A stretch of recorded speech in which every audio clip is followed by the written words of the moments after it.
Warning, this video features major spoilers for Chapter 5. Please play through the new chapter, then come back to this video. Are you prepared? Last chance. Alright, here we go. The weird route in Chapter 5 definitely presents us with some new questions, like what happened to Noelle and Chris after they plunge into the lake? And what's on the other side of that lake? And why must we insert Chapter 7's B-side? There were a lot of questions, but maybe this chapter could have answered some of the questions we had from Chapter 3, and maybe this scene can help us paint a better picture for what's to come. Today, we'll be going back to the Mantle minigames, those secret board games that are only accessible via S-Ranking Tenna's actual games in Chapter 3. The goal of today is to see if Chapter 5 gave us some new insight into the weird route. We'll figure out if this new cutscene slots into what we already know, see if we can notice any new foreshadowing, figure out what this weird route could be leading to, and possibly give us answers to our burning questions and more. Are you guys ready? Let's take a look. We'll start with the popular interpretation of the Mantle games before Chapter 5 to get you all caught up to where we are. It's believed that the second board of the Mantle games is a parallel to the start of the weird route from Chapter 2. We get the message that the Forbidden Path began with ice magic. We have this theme of growing stronger. We have a white mage that is eerily similar to Noelle, who has freezing abilities, where we freeze enemies and we solve puzzles with ice magic. And to cap it all off, we end by freezing a bird that blocks our path. It's then believed that the third board would be the parallel to the end of the weird route. Location is set in the popular Roots theory area. Chris will continue to grow stronger, and Iram might be foreshadowing a future boss. But after that, there are some parts that were just not explained. What happens after freezing the bird? And what does the second board's ending have to do with the weird route? Well, let's see what new information we got in Chapter 5. Let's talk about the next screen after freezing the bird. The maze. You enter this screen with many paths to choose from. The room seems to just loop over and over endlessly. The only way to cross the maze is to follow the directions of the white mage, having them to take charge and show the correct path. This seems to mirror the lake walk, with Noelle taking charge and taking us further into the looping rooms.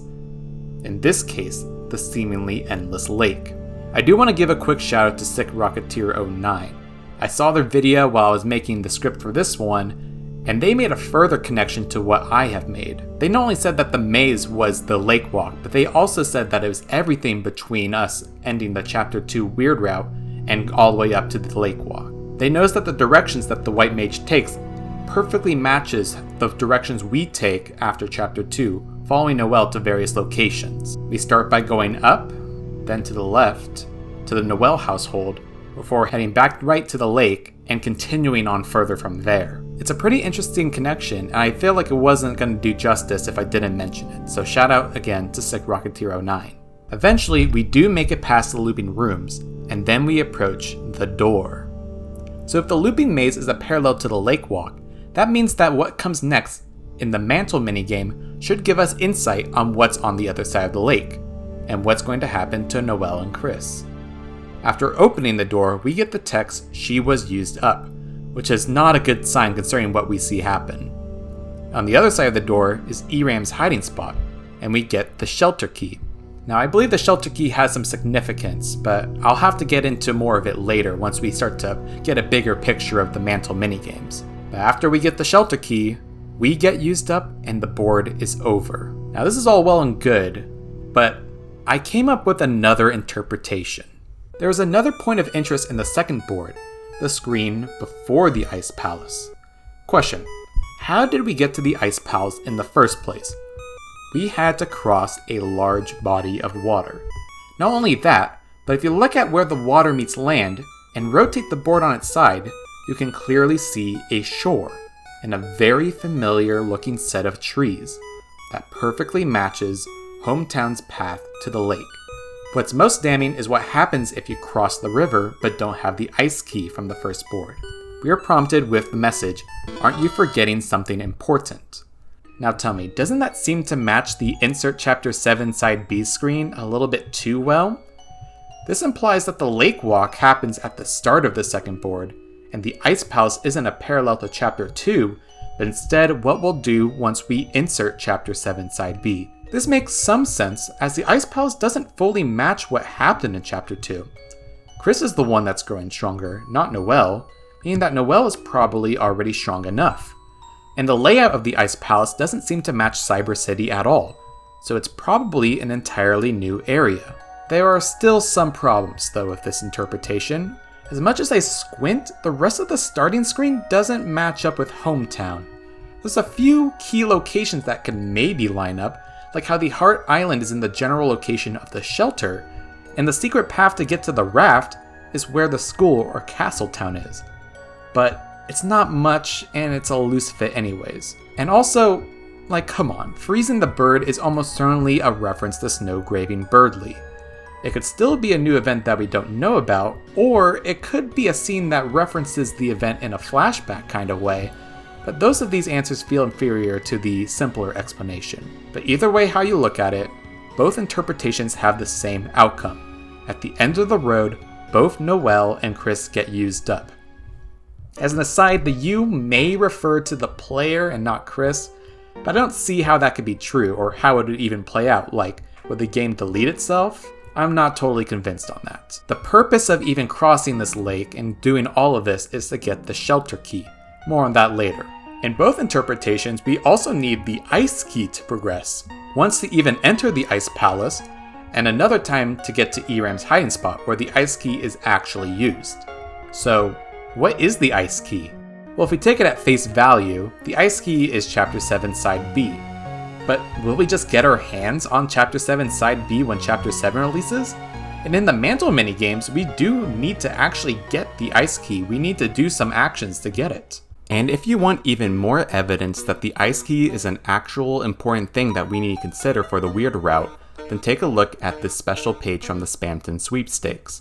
I don't want to get too much into the material outside of the game, but this page is very interesting. The page is written through Noelle's perspective, talking about how she encounters an ice maze in the game Dragon Blazers, and how she has to hold her breath to navigate through the maze. Now that's a little bit on the nose, isn't it? And even here, it talks about how important the ice key is to progress, and how she was never able to find it on her own. So, what gives? So to answer our question, I think it's time to finally take a look at the first board.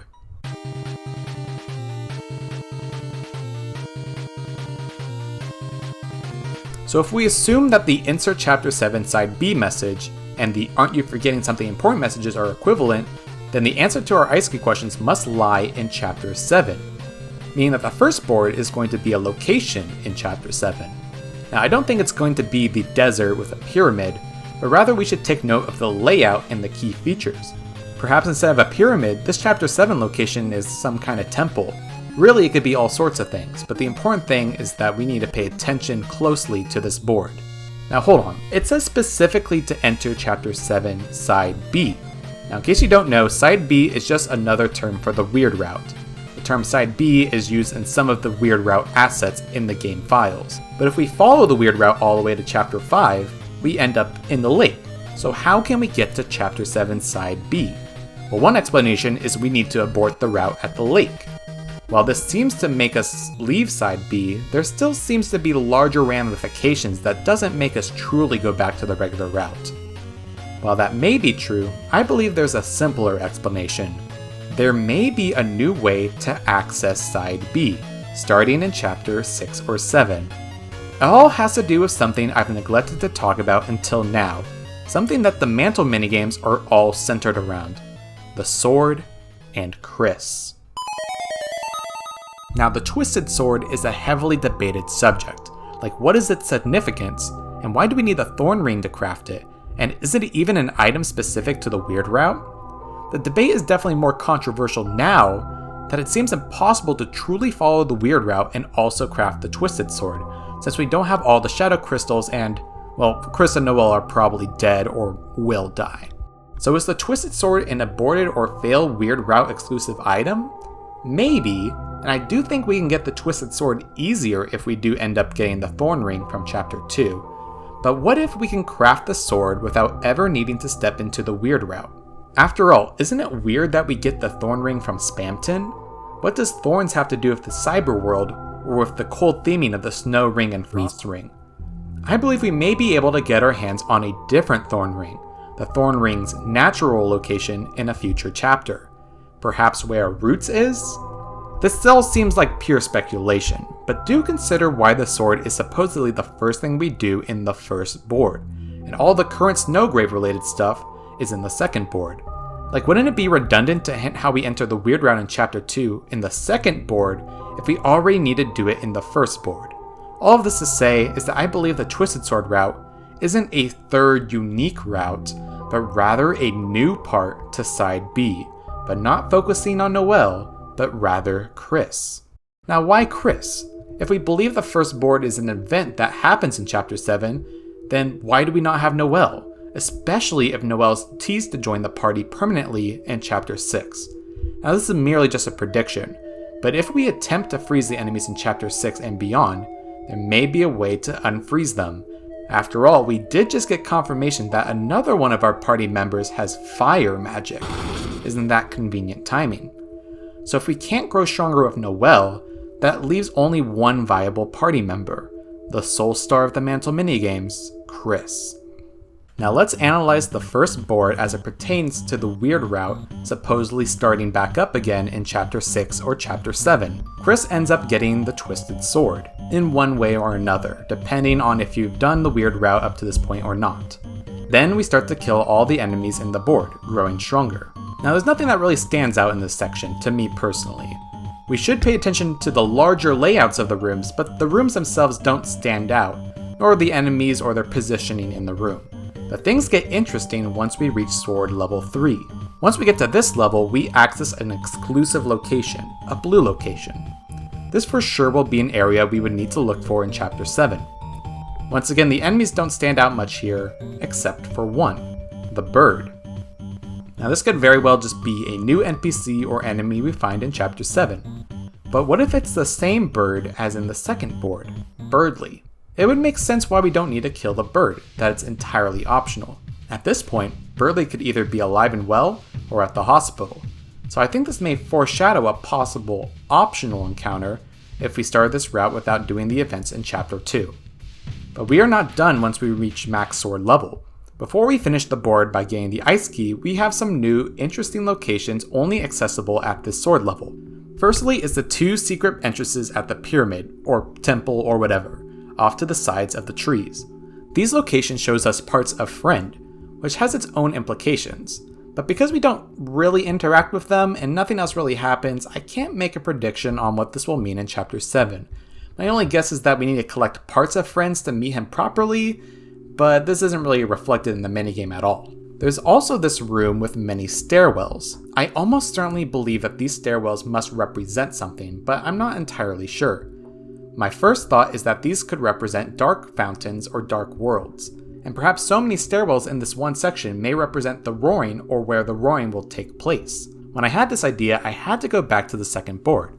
If we are assuming the second interpretation where the starting screen is hometown, then the stairwells could be where the dark fountains are. Interestingly, they start to line up almost too well. There's a stairwell that's 3 screens left of the lake that could be Asgore's Dark World. Going south from there, there's the one for the library, and going to the right is the one that would supposedly be Castletown. If we go up from Castletown, we could actually see the one that would be in the Toriel household, the one from chapter 3. And would you believe it, there are 3 stairwells in this area that could reference chapter 4. Almost. Unfortunately, these are actually where the Noelle household is. And if you go down further to where the church is, there isn't anything there. Kind of a bummer. I thought I was actually going somewhere with this. It could still be true, but I kind of have my doubts about that. There are a few other locations of stairwells that could be very interesting. There's one at the Heart Island where the shelter would be, which has some very, very interesting implications. There's also a stairway way up above the town. It may symbolize heaven, but I'm not convinced. I think there is something to this, but the puzzle pieces don't all line up. I don't really have any other connection to the stairway, so I'm curious if any of you have any ideas.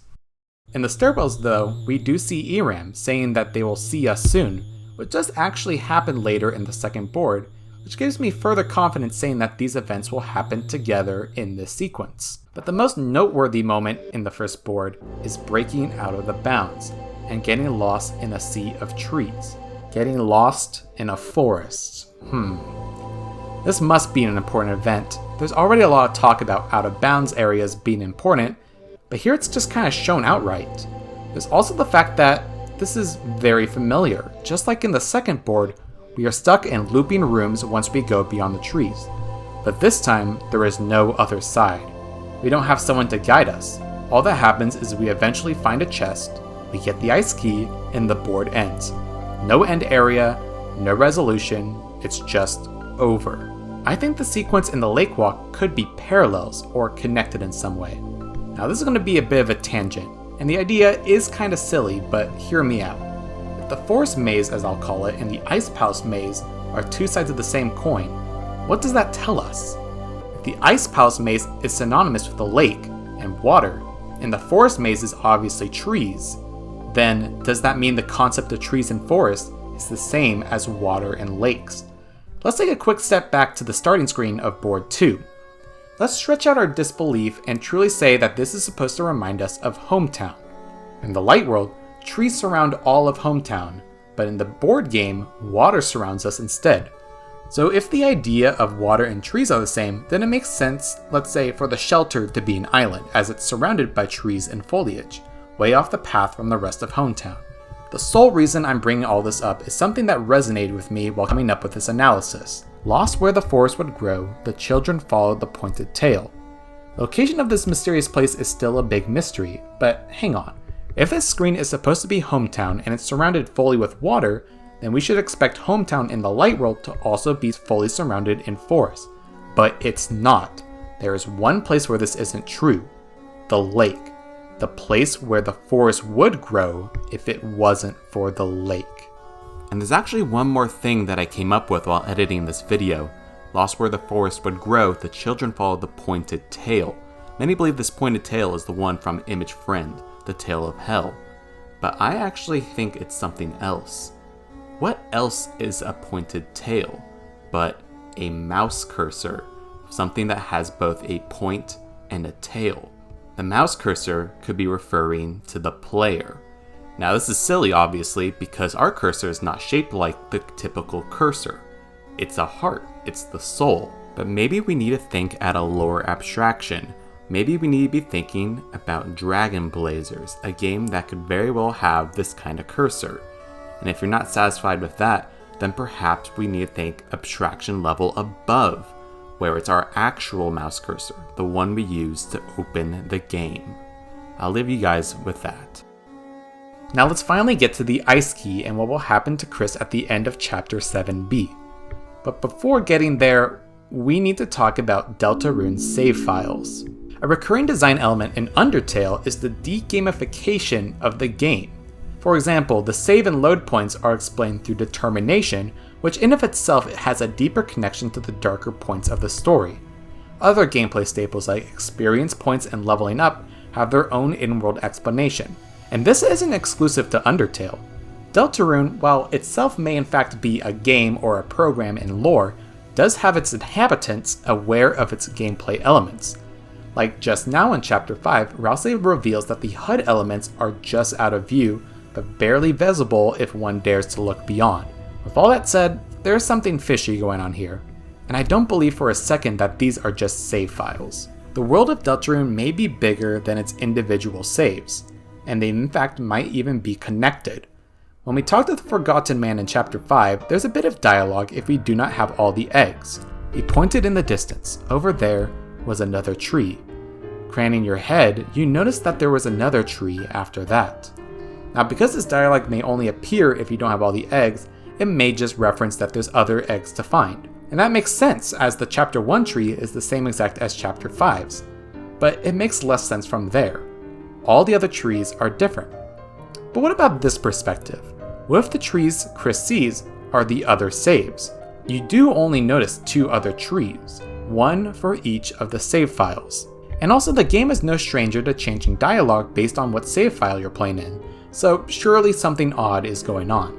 If we're all on board with the idea of playing through a section of chapter 7 and somehow continuing the story back in chapter 5, then something must be going on with the save files. So what is happening with the ice key?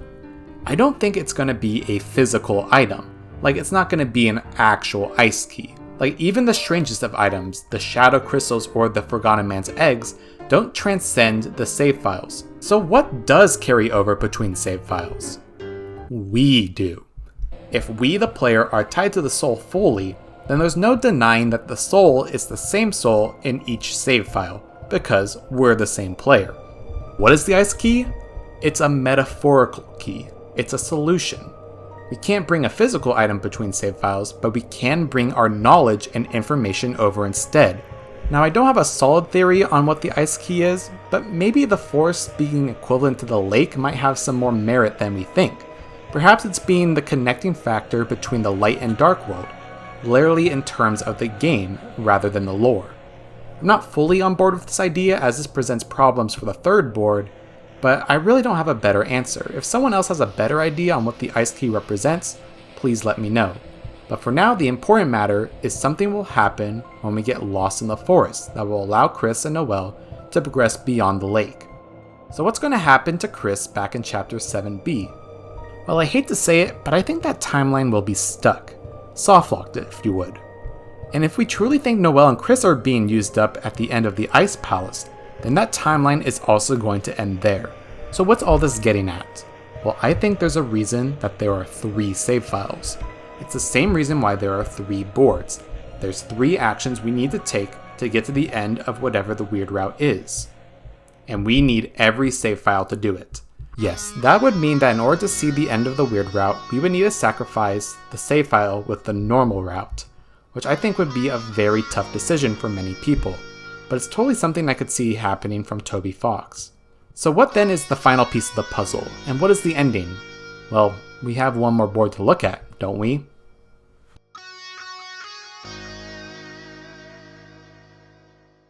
Before we take a look at the hometown-shaped elephant in the room, we need to take a look at the starting screen. Now this one is way different than the other 2 starting screens from the other 2 boards. There's seemingly no enemies, and there's no music. Even after picking up the sword, we still don't get the usual soundtrack. We also have Susie and Rouse with us before we need to progress.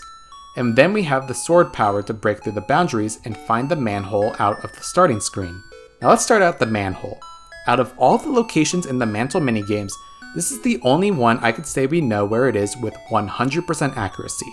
It's the same alleyway and manhole as the one from Cyber City, back in Chapter 2, the one we access after Snowgraving Birdley. There's a few inconsistencies though. Firstly, the manhole in Chapter 2 is supposed to take us all the way to Queen's Palace, which obviously doesn't happen in the minigame. But this one could be easily explained. It's a time skip.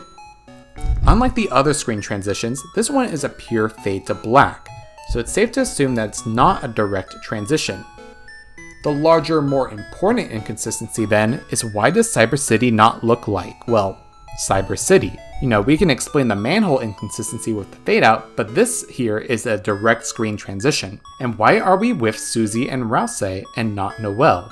The answer may shock you, but I think this is the path that Susie and Rouse take in Cyber City. This doesn't make any sense though. We already played through Chapter 2 and we never got to see the Cyber City beyond where we went with Noelle. To explain this all, I will need you to hear me out this last time. If you are following with me all the way up to this point, through all the absurd ideas and connections, I humbly ask you to make one more leap in belief with me. I believe the shelter key, the metaphorical shelter key, is the knowledge that Chris has had the twisted sword from the very beginning, because Chris's knife is the twisted sword. Now you may be very skeptical about this claim, and I don't really blame you, but here's a little something that convinced me. The Twisted Sword is created from the pure crystal in the Thorn Ring. The pure crystal, we believe, is made up of the shadow crystals. Now there's one confirmed location of origin of one of the shadow crystals. It's from the Knight's blade. You know, the blade that the Knight uses to create the Dark Fountains. And what is the name of the Knight's battle theme? Black Knife. Now you have to admit, it's odd that the knife's Dark World equivalent hasn't been explained yet, and I think Chris is hiding it for a good reason. Once the player knows that Chris has been hiding the Twisted Sword this entire time, then I believe we'll be told to go back to Chapter 2. And once there, what's stopping us from following Susie and Rouse? some cones that act as barriers. And what's the one item that we know can break through these barriers of progression? The Twisted Sword. This area of Cyber City isn't the most interesting, but I would like to point out two places. Firstly is the screen of a golden bridge. It is so unlike the other screens and really stands out when you transition between the screens. I feel like the screen must be significant in some way if it stands out this much. If we're assuming that this is actually Cyber City, then I'm curious what the Light World counterpart to the screen may be. Leave your thoughts in the comments. The other object of interest is this cactus. Now the cactus, in the context of the mantle minigame, is the only way to abort the game. The only way to abort is to kill Chris. I think this cactus might be more symbolic than anything. Like, we might actually see an out-of-place cactus in the actual Cyber City, but to us, it's a symbol of a point of no return. If we see this cactus, that means the only way to stop ourselves from going any further is to kill Chris. If we don't do it there, then there's no going back. That just leaves Susie and Rouse, and I don't like what this is implying. The most obvious explanation is that we'll have a Susie and Rouse battle, which I feel like we all knew would happen one way or another, but it may also be symbolic too. Instead of killing Susie and Rouse, we are instead cutting ties with them as we no longer need them to fulfill our path. Whatever the outcome, we exit to the alleyway. Do notice that the path to the manhole is identical, but with one noticeable change. We enter the screen from the left instead of the bottom. If we are truly on the path Susie and Rouse take, then the direction we approach the alleyway from makes total sense. And if we truly do need to defeat Susie and Rouse, then we may be able to break through the walls themselves to get to the alleyway. Finally, the manhole takes us to this unsettling area. I'm not going to explain the theory behind this area fully, but it's believed that this board represents Hometown. If you want a deeper explanation, I recommend checking out the Roots theory by Goldprobe. But I will talk about the changes that impact the theory from what we know from Chapter 5 and also what we've talked about so far. For starters, we know that this doesn't take place during the festival, at least the festival we know from Chapter 5. Even if the save file hopping theory is correct, Asgore isn't seen in the bottom left of the map like we predicted back then. So even if the time skip from entering the manhole to this area spans 3 whole chapters, it still doesn't quite line up. But now, what if we instead see this area as Hometown from Chapter 2? Let me highlight this section from the Roots theory video. Well, funnily enough, Undyne has technically been in this area of Hometown before, in the short little traffic jam section of Chapter 2. Isn't it weird that the one time we see Undyne at this part of Hometown just so happens to match where we see this fish enemy located in the third board? So if we take this path through Chapter 2, perhaps we make it back to Hometown while the traffic is still going on, meaning we actually don't know the exact layout of where everyone is. Asgore could very well be in the bottom left area of Hometown at this point. A new issue arises though. If Undyne is down at the bottom right, then what do these enemies in the Holiday household represent?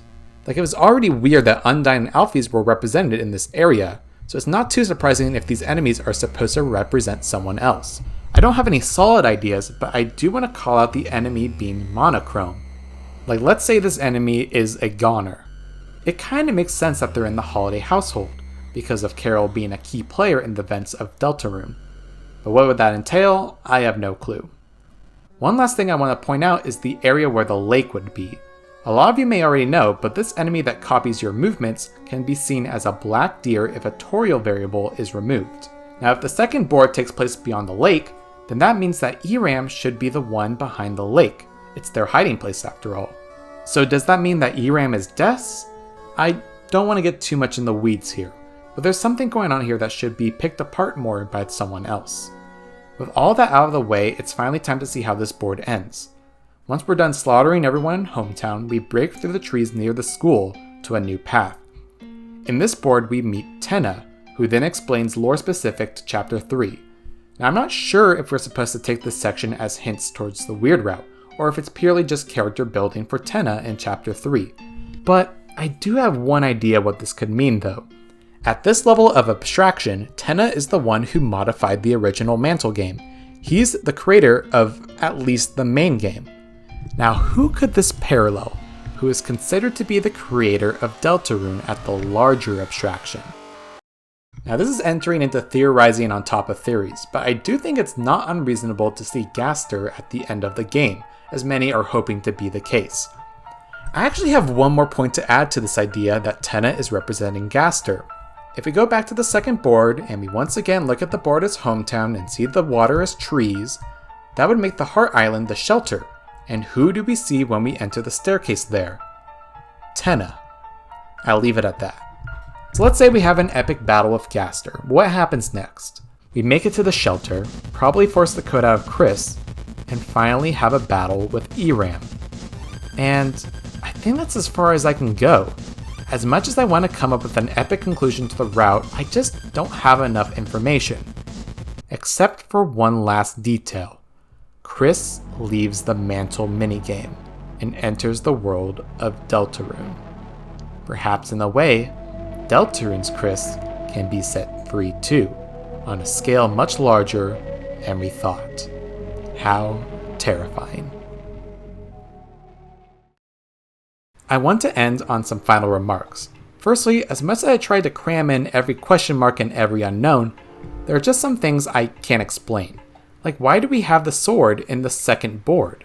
No matter the interpretation, like if the starting screen is hometown or if the Ice Palace is chapter 2, it just doesn't make sense. And why are they defeating enemies? We don't see that at all.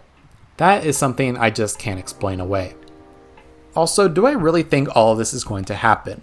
I actually highly doubt it. This entire reading of the sword route, after all, is taking almost everything at face value, as foreshadowing. A lot of what's seen could very well just be symbolism, and there may not be a correct chronological order we have to follow. After all, in the second board of Tenna's minigames, there's a foreshadowing to Flowery's fate in Chapter 5, but its inclusion in the game doesn't make sense at all if we take it literally. Plus, I'm not really a fan of this interpretation from a narrative standpoint. If we spend all this time having the weird route surrounding Noelle, then why is their only purpose to cross the lake and solve the Ice Palace? Is the message that the player is treating these characters as a means to an end? That may be the case, but it feels so hollow compared to what the route has been building up to. And also, I actually just don't want another repeat of Undertale's genocide routes. Seeing that in the third board Chris is just going around and killing everybody makes me want something more happening. So was all this a big waste of time? Well, far from it. I really do think the concepts I came up with have a lot of merit. The save files being connected through the player, the ice key being an important metaphorical item in the weird route, trees and water being interchangeable concepts, Chris's knife being the twisted sword, Tenna in the board games is mirroring Gaster, and a whole lot of other strange connections I've made. Now, I tried my best to come up with a timeline of what's going to happen, but I'm not a good writer, and I'm sure as hell not as good as a writer as Toby Fox. But I do hope that these concepts could be used as new sparks of discussion, and perhaps someone more knowledgeable than me can piece together an even better story. But most of all, I at least hope you had a fun time exploring this avenue with me. And if you're a true believer of everything I said today, then join me as we believe in the 5D Deltarune with multiverse time travel theory, as I will be calling it. Thanks for watching, and take care.